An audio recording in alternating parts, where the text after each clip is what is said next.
Olá, vamos dar início a um dos principais temas do campo de estudo da filosofia do direito.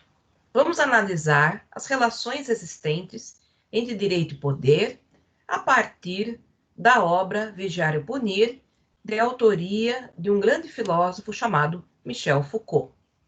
Vamos observar a extrema atualidade desta análise e a sua relevância, presente não apenas no plano teórico, mas também no plano prático e existencial, porque esse estudo nos ajuda a entender todas as questões que se relacionam com o tema da legitimidade jurídico-política, que é um dos principais pontos de preocupação filosófico-jurídica. Vamos lá?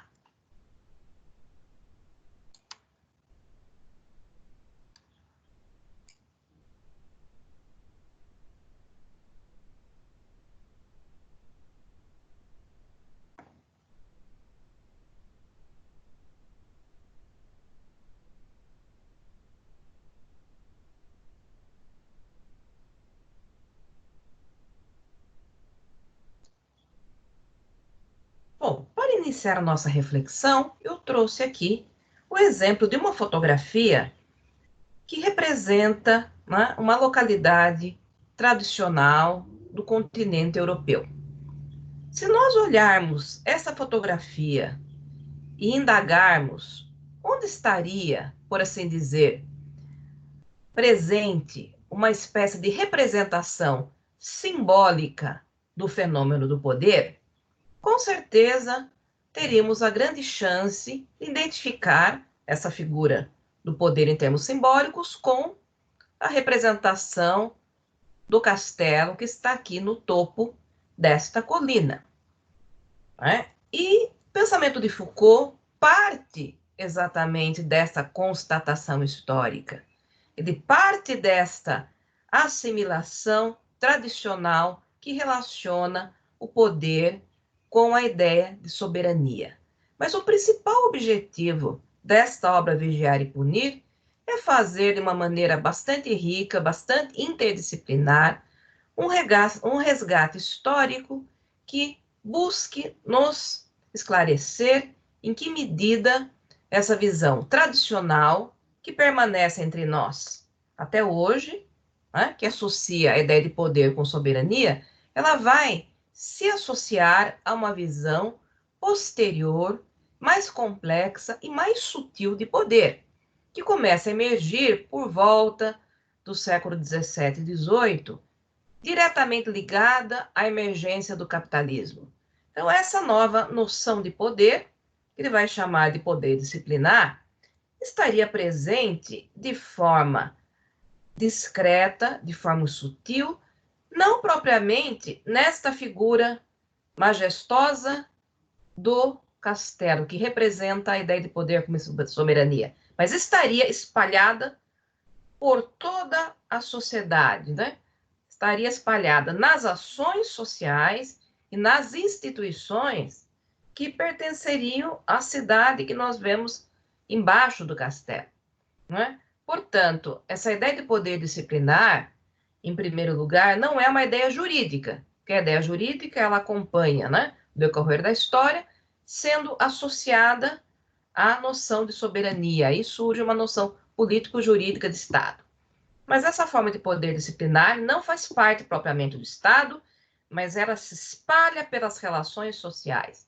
Mas indiretamente nós vamos observar, ela acaba sim colaborando de maneira extremamente eficiente para o fortalecimento da obrigação jurídico-política. Então, é dessa forma de poder que nós vamos desenvolver o nosso estudo.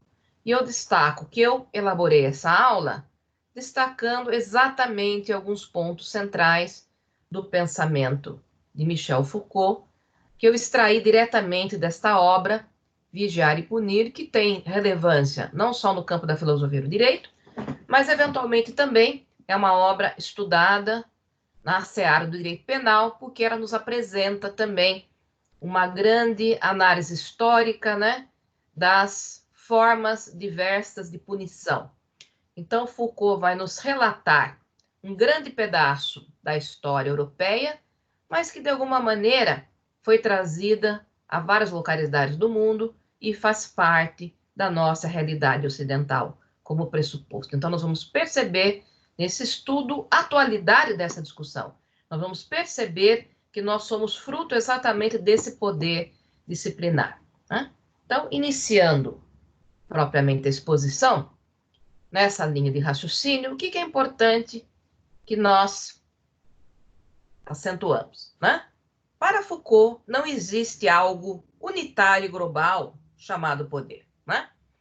Mas formas díspares, heterogêneas, que ele vai dizer que estão em constante mutação. Poder não é um objeto, não é uma coisa, mas é uma prática social constituída historicamente e, portanto, como eu disse, olhando a fotografia anterior, ela não estaria, essa prática, localizada unicamente na seara do Estado. Então, a sua análise, ela ultrapassa, né, concepções jurídico-liberais e concepções marxistas, que têm uma visão mais atrelada à ideia de poder como algo que pertence ao Estado, que pertence a uma determinada classe social. Então, a noção de poder para Foucault era muito mais difusa, ela vai estar associada à ideia de controle e dominação, como nós vamos ver um pouquinho adiante.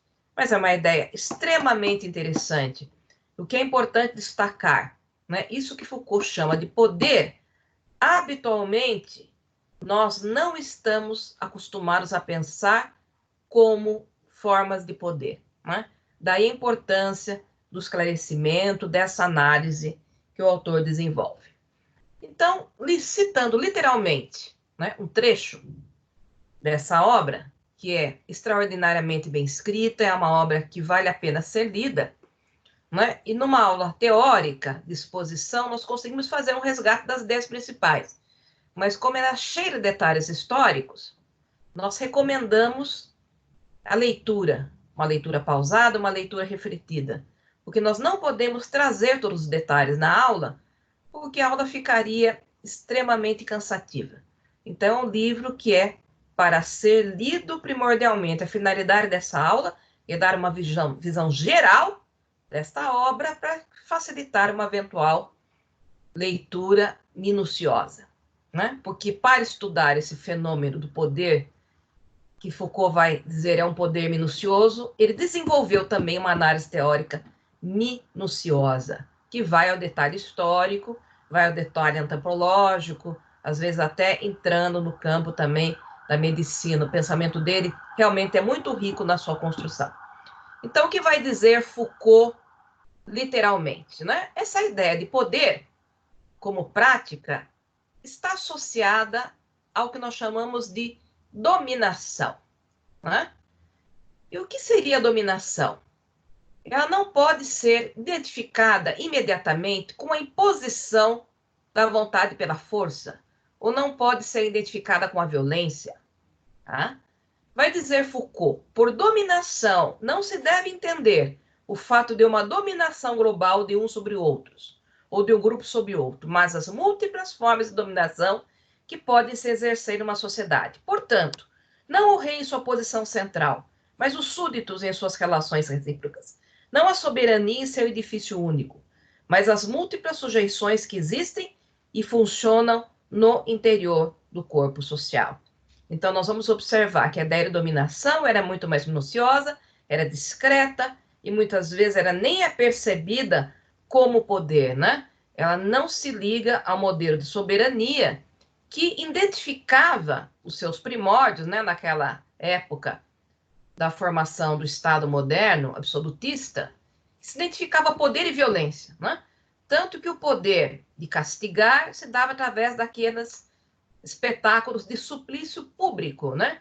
Que eram execuções dos criminosos, feitas com muito sangue, com a presença do soberano e com a presença do público, né? Então, a manifestação de violência era a representação desse poder soberano, né? E, de certa forma, Foucault vai dizer, né? As teorias jurídicas tradicionais, desde o surgimento, né, das primeiras noções de soberania, elas vão se atrelar a esse modelo, né? E elas vão, de alguma forma, legitimar esse modelo da soberania, né? Quer seja para, né, justificar, como nos primórdios, a ideia de um poder absoluto, de uma soberania absoluta, né? Ou para, mais posteriormente, demonstrar que esse poder deveria ser limitado, que ele deveria submeter a certos limites, né? Mas, de alguma maneira, direito e soberania sempre estiveram relacionados à legitimidade do poder, né? E Foucault vai dizer, esse processo, ele se desenvolve a partir da Idade Média, se consolida na Idade Moderna e, digamos assim, está presente de nós até hoje, né? Embora hoje nós, digamos assim, embora a gente reconheça uma ideia limitada, uma ideia democrática de soberania, uma ideia limitada pelo próprio direito, pelo próprio Estado de Direito, né? Mas o objetivo de Foucault, como eu já disse a vocês, não é exatamente abordar este modelo de poder, que ele admite, não desaparece, ele continua tendo um papel extremamente relevante, porque ele vai compor aquilo que nós costumamos chamar de poder formal. Mas o objetivo dele é, de certa forma, mostrar a emergência histórica dessas práticas de dominação, né?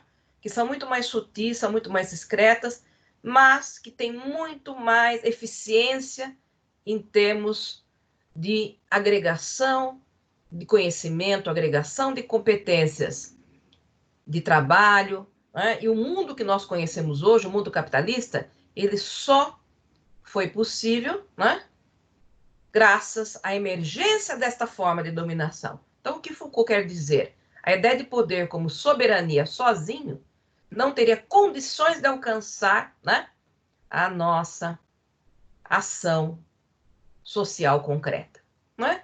E, de certa forma, por que nós não vemos essas práticas, né, sociais como poder, como dominação? Porque, vai dizer Foucault, o próprio direito, do ponto de vista histórico, ele desempenha um papel, de certa forma, de camuflagem dessas relações de dominação, né?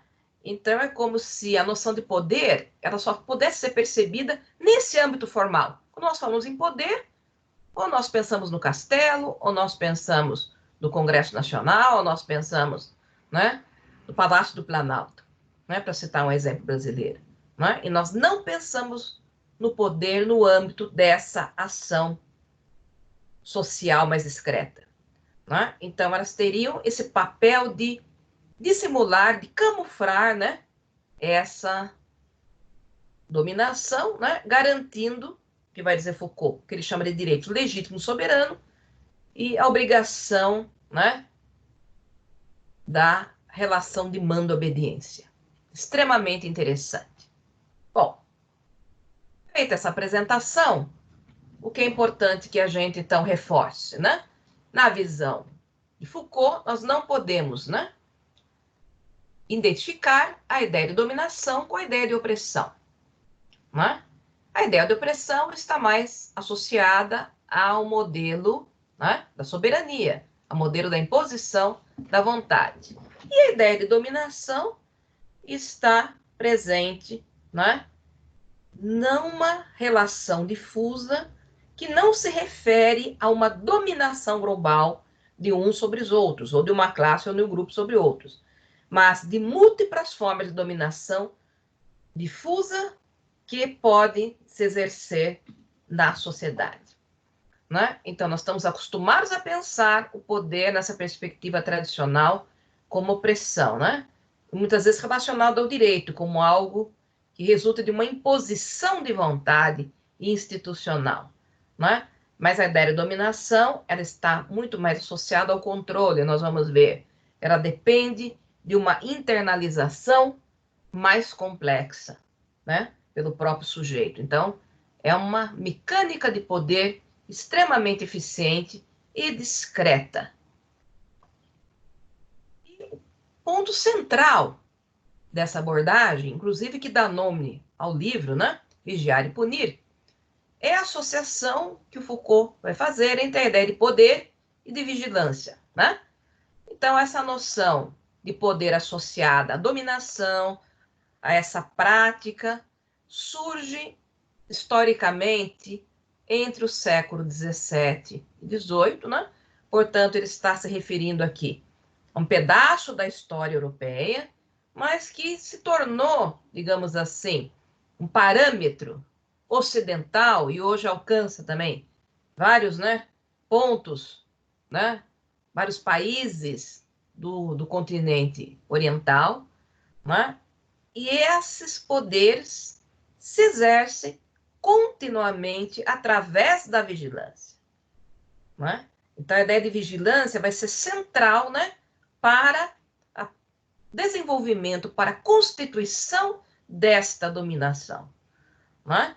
Então, nós não precisamos da presença física do soberano, nós não precisamos, muitas vezes, nem do território ou da visibilidade do castelo, mas nós precisamos de um sistema minucioso de coerções materiais, né, que vão, de alguma forma, moldar o nosso comportamento, que vão moldar a nossa inteligência, que vão moldar a própria mecânica do nosso corpo, né?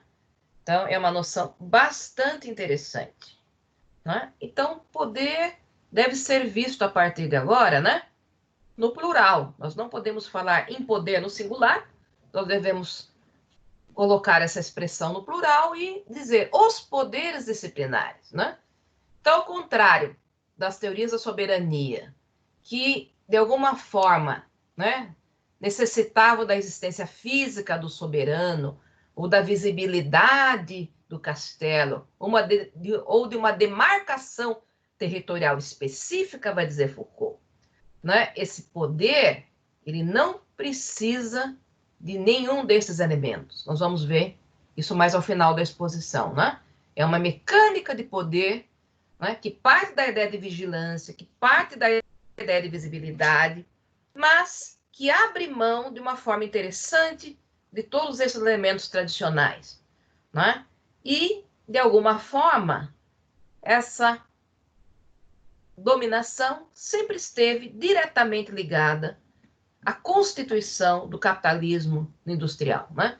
E sem pensar nesse poder de vigiar, né, nesse poder disciplinar de vigilância, não seria possível nós podemos desenvolver o capitalismo como nós fizemos, né, até hoje, né? Então, vai dizer Foucault, né, a ideia de poderes disciplinares está ligada à emergência da sociedade burguesa, está ligada à emergência do capitalismo industrial, né? E, de uma forma interessante, embora esta forma de poder não seja diretamente política, nós vamos ver, né? É uma forma de poder que está muito mais ligada à constituição das nossas habilidades, quer sejam físicas, quer sejam intelectuais. Ela, indiretamente, ela acaba colaborando para o fortalecimento da obediência jurídica, né? Por isso que eu disse a vocês que, na visão de Foucault, a ideia de poder como soberania não desaparece, é óbvio, né? Ela surge no final da Idade Média, com a emergência do Estado moderno, e nos acompanha até hoje, né? Com a ideia de soberania democrática popular. Mas é graças à emergência dessas disciplinas, vai dizer Foucault, num campo informal, num campo fora do Estado, que nós conseguimos tornar, né, o indivíduo mais útil, mais competente, mais intelectualizado, mais apto ao exercício do trabalho e, ao mesmo tempo, mais obediente no plano jurídico político. Então, há sim o aumento da sujeição no campo jurídico político, na mesma medida em que nós conseguimos, né, transformar isso que ele chama de arte do corpo, né, num elemento mais hábil, mais treinado, mas também mais submisso, né? Então, embora essa noção de poder seja uma noção mais discreta, ligada ao controle e dominação, e não algo tão ostensivo e violento como a opressão, não deixa de ser poder, né? E eu sempre digo, onde houver poder, pode existir, inclusive, situações eventuais de abuso. É um tema que eu pretendo tratar na próxima aula. Não é? Mas poder nunca é algo totalmente inocente. Né? Sem dúvida nenhuma, Foucault não vai desenvolver uma visão maniqueísta sobre esse fenômeno, né? Porque, de alguma forma, ele acompanha a nossa prática social. Ele não é essencialmente ruim, mas como poder, eu diria que ele tem um papel ambíguo, porque ele não deixa de estar ligado à sujeição, ele não deixa de estar ligado à obediência, mesmo que indiretamente no plano jurídico-político. Né? Então, onde houver poder, a chance de abuso, a chance de nós percebermos situações que vão enfatizar o aspecto mais negativo. Né? Mas, ao mesmo tempo, é esse tipo de poder que nos trouxe todo o conhecimento intelectual, todo o conhecimento científico, que também acompanhou a emergência desse capitalismo, né? Então, eu diria que esse poder, na visão de Foucault, ele tem sempre um viés muito ambíguo, né? Nós podemos ver aspectos, né? Digamos, até positivos da emergência desse poder, mas, ao mesmo tempo, não deixa de haver aquela ligação básica com a ideia de sujeição. Então, onde há sujeição, há chance de abuso, mas é um tema que eu pretendo abordar melhor na próxima aula, né? Então, continuando essa abordagem, o que Foucault vai dizer, né? Que essa ideia de poder também está ligada, evidentemente, à ideia de eficiência, né? Então, diz Foucault literalmente, o corpo humano entra numa maquinaria de poder que o esquadrinha, o desarticula e recompõe, constituindo uma anatomia política, que é também uma mecânica de poder, pois ela define como se pode ter domínio sobre o corpo dos outros, não simplesmente para que faça o que se quer, mas para que se operem como se quer. As técnicas segundo a rapidez e eficiência que se determina. Então, essa ideia de eficiência, de rapidez, de domínio quase que mecânico, ela é central, né, para a emergência do capitalismo. E o que é importante nós percebemos, né, que essa mecânica, ela busca ajustar, né, a multiplicidade de homens, o que ele chama de multiplicação dos aparelhos de produção, que não são só econômicos, mas também aqueles que produzem saber, conhecimento, a escola, aptidões escolares, bem como a produção da saúde, dos hospitais, a produção destrutiva do exército. Então, esse poder disciplinar ele vai surgir, basicamente, né, nas instituições que não fazem parte do próprio Estado, nas instituições militares, escolares, né? Boa parte da reflexão de Foucault se volta para a análise das relações de poder na escola, né, europeia, mas também vão se deslocar para os hospitais, para as prisões, de uma maneira extremamente interessante. E, por último, vão, obviamente, fazer parte, essa é uma realidade que permanece até hoje, né, no campo da produção econômica. Né? Então, essa ideia de transformar, né, o corpo como uma espécie de prolongamento dos aparelhos de produção está no núcleo dessa discussão de poder. Né? E, como nós já afirmamos, né, Foucault vai dizer, a disciplina fabrica corpos submissos e exercitados, os corpos dóceis, né? Porque, ao mesmo tempo que ela aumenta as forças do corpo em termos intelectuais, em termos, né, laborais, ela diminui essas forças em termos políticos e obediência. Então, ela visa, de certa forma, evitar, né, comportamentos de desafio à obediência jurídico-política. Então, há uma espécie de adestramento político indireto, como eu disse a vocês, né? Mas, ao mesmo tempo que eu potencializo esta capacidade, né, de desenvolvimento intelectual, desenvolvimento militar, desenvolvimento produtivo. Tá? E Foucault deixa bem claro que o modelo básico da disciplina, né, se ateve ao que ele chama de métodos militares. Né?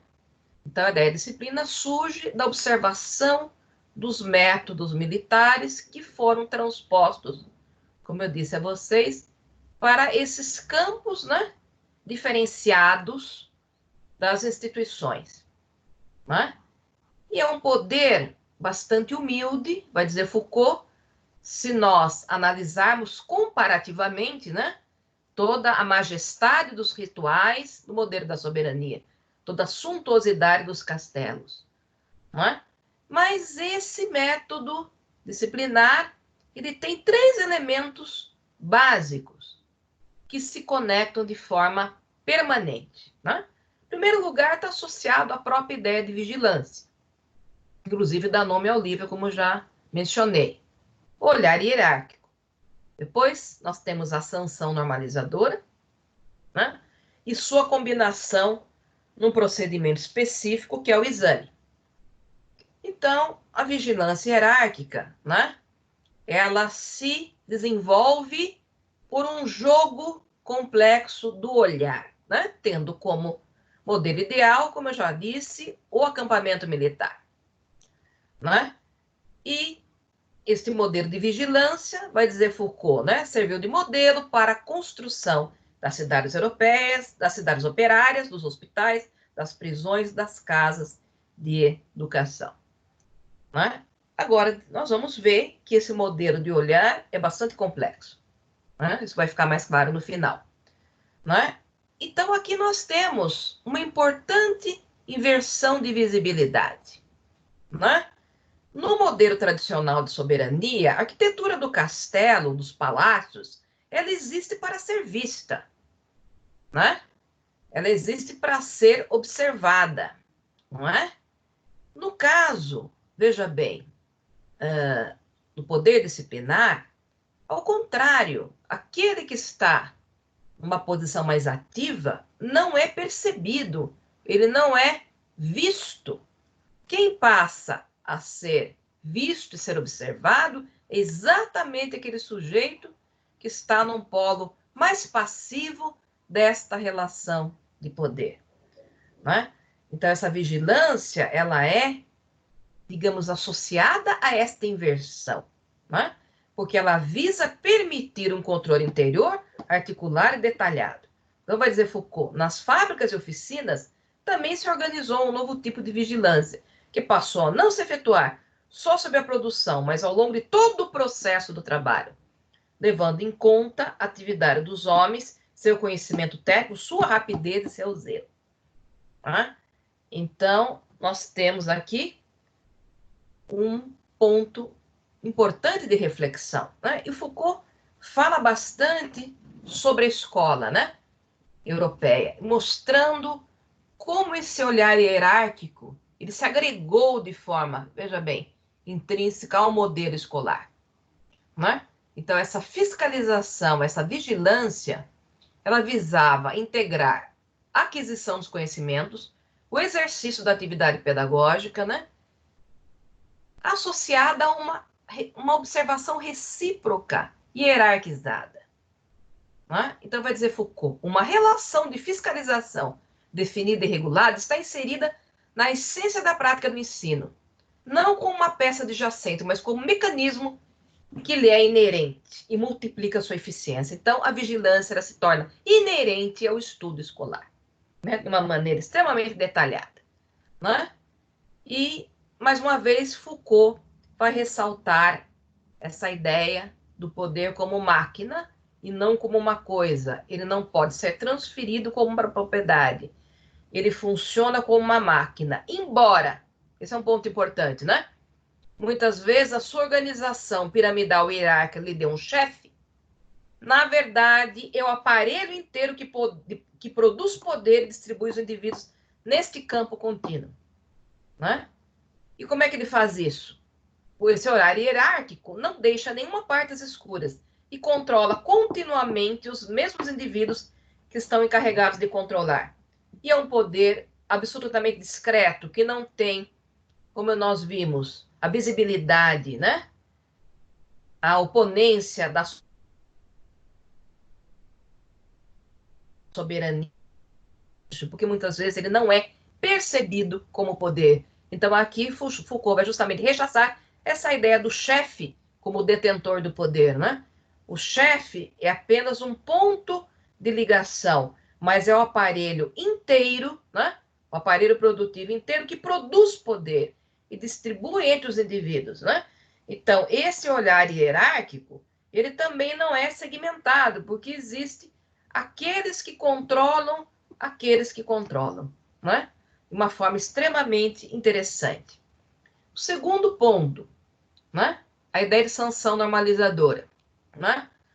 Foucault vai mostrar, por exemplo, que ao lado, né, dessa vigilância extremamente ostensiva do olhar hierárquico, né, eram estabelecidas um sistema minucioso, né, do que ele chama de micropenalidades, que visavam coibir o quê? Atrasos, ausências, interrupções de tarefa, desatenção, negligência, falta de zelo, ou grosseria, desobediência, tagarelice, insolência, atitudes incorretas, sexualidade, né?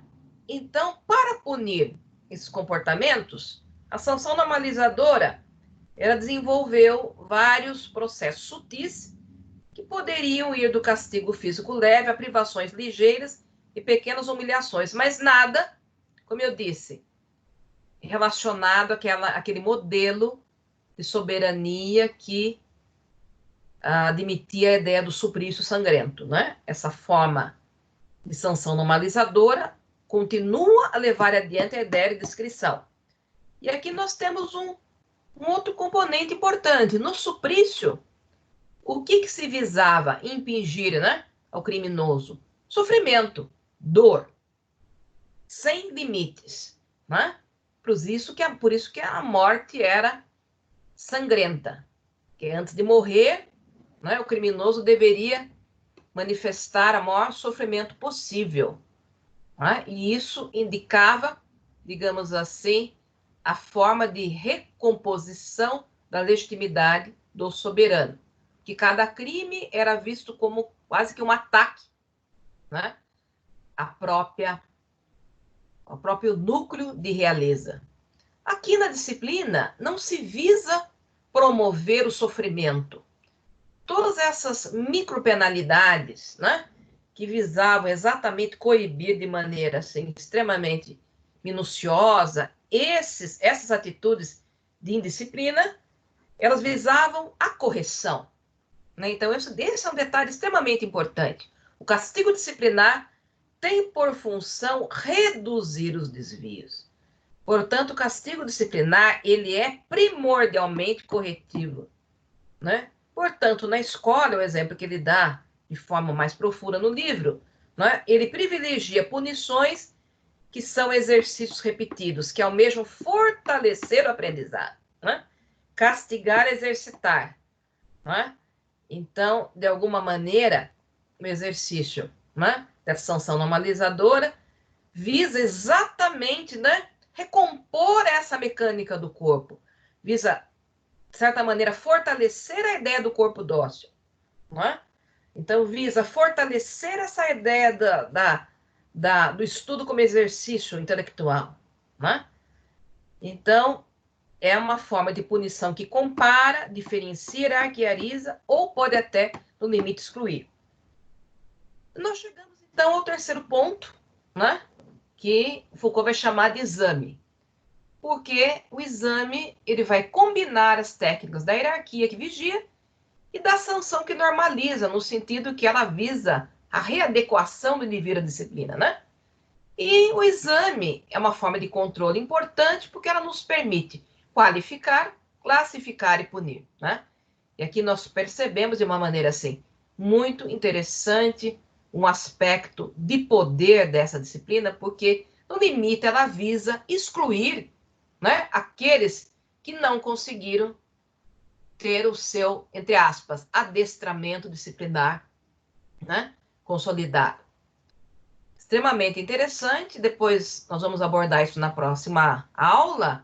Essa ideia de exame era extremamente presente hoje, não só no campo, obviamente, educacional, porque esses elementos, de uma maneira mais sutil, eles foram absorvidos integralmente pelo sistema educacional, permanecem até hoje.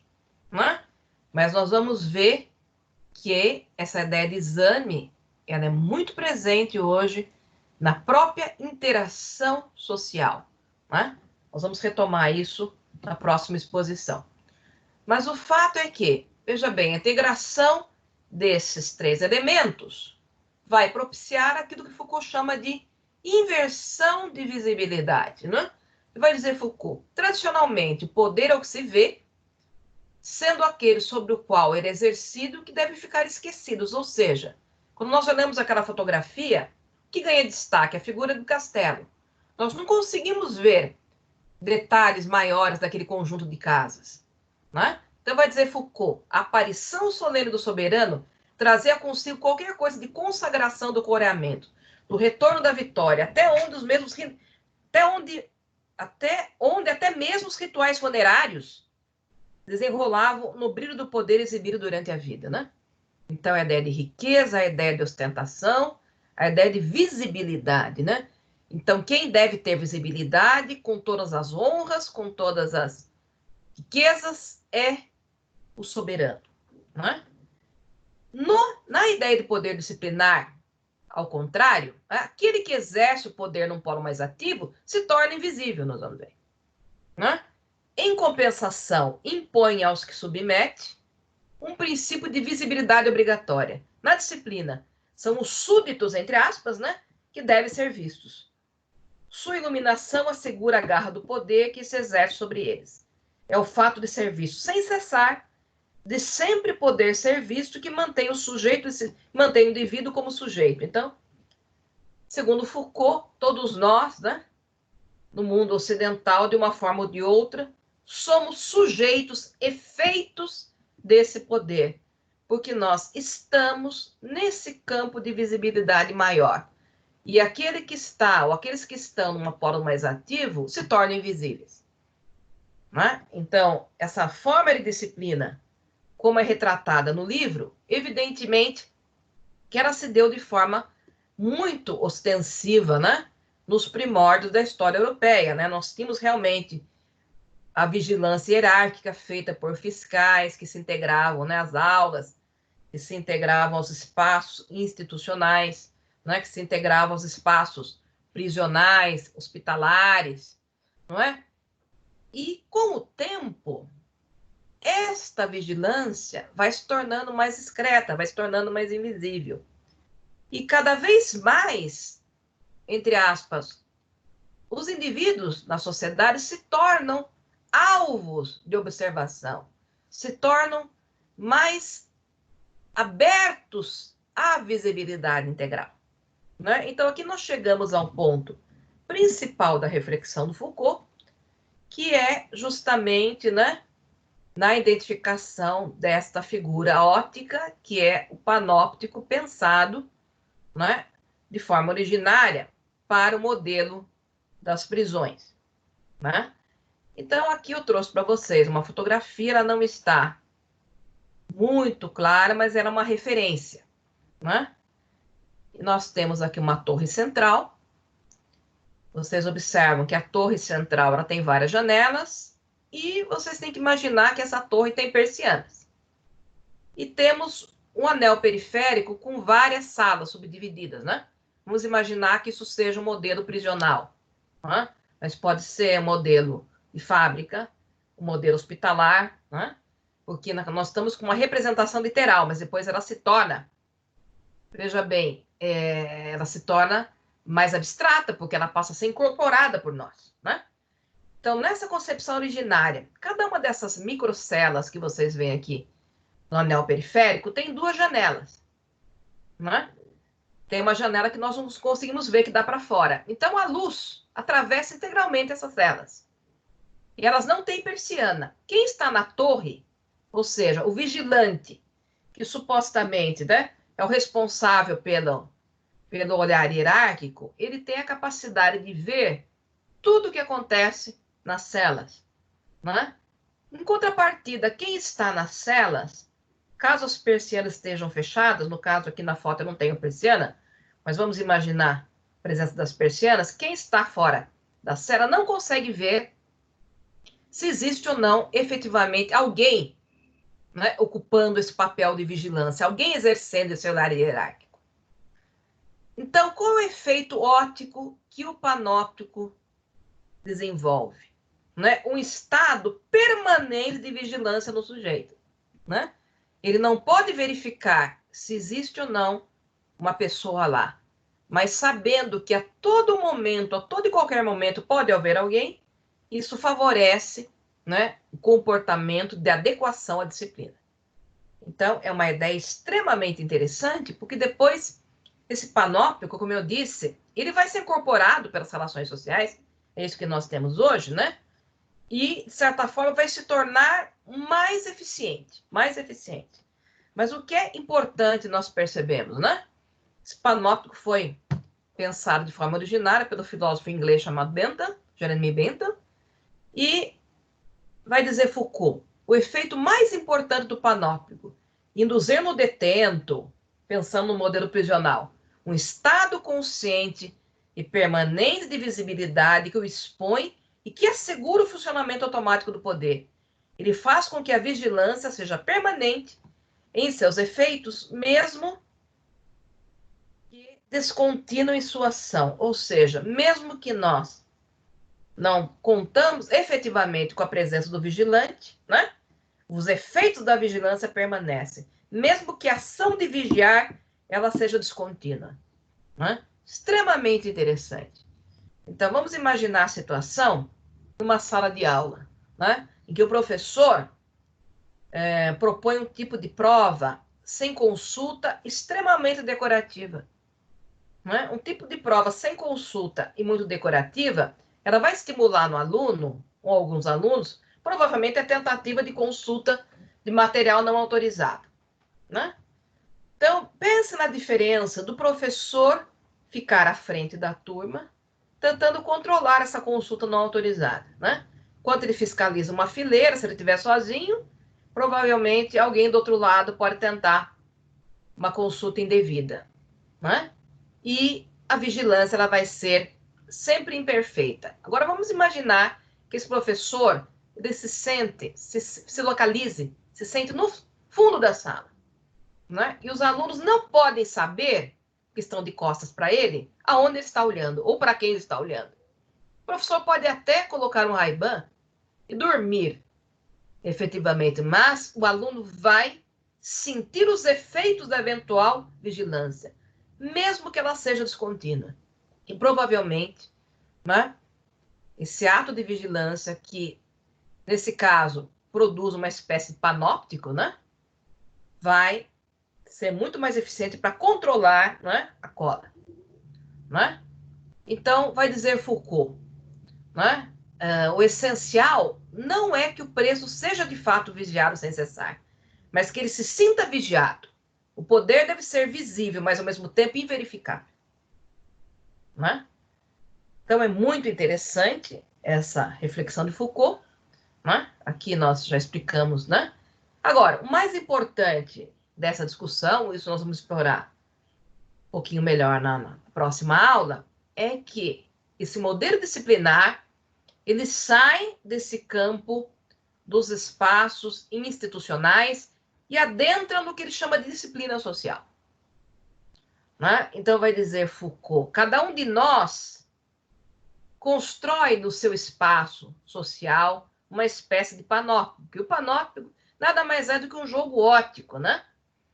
Então, eu não preciso restringir esse jogo óptico de visibilidade aos espaços formais. Eu não preciso da construção desse anel periférico da torre. Não é? Por quê? Nessa perspectiva, cada um de nós pode ser, ao mesmo tempo, o vigilante e o vigiado. Né? Então, qualquer membro da sociedade terá direito de constatar com seus olhos como funcionam as escolas, os hospitais, as fábricas e as prisões. Não há risco de crescimento do poder devido à máquina panóptica, poder degenerar em tirania, pois o dispositivo disciplinar será controlado. Quer dizer, no fundo, o que Foucault está tentando nos mostrar, que a própria ideia de democracia, ela surge a partir, né, dessa consolidação dessa disciplina, né? Que ela não faz parte do Estado, mas ela é um meio indireto de fortalecimento da própria obrigação jurídico-política. Né? Então, nessa perspectiva, todos nós fazemos parte, né, desse poder, né? No campo produtivo é muito claro que essa disciplina ela não precisa mais, né, dessa torre, porque, de certa maneira, né, um funcionário tem condições de vigiar o outro, isso é muito interessante, né? De uma forma discreta, de uma forma sutil, né? E o que é importante, vai dizer Foucault, a igualdade jurídica, ela se consolidou, né, em termos normativos, né, graças a esta formação sutil, cotidiana, física, né, de poder, que não é, digamos assim, uma construção igualitária, que ao contrário, visa nos classificar, visa sempre nos examinar para, de alguma forma, né, garantir a sua lógica de eficiência. Então, a igualdade jurídica, ela se dá no plano formal, mas no plano real nós temos cada vez mais uma sociedade, né, esquematizada por esses mecanismos minuciosos de poder que não são igualitários e que são assimétricos, que vão avaliar permanentemente a nossas competências, né?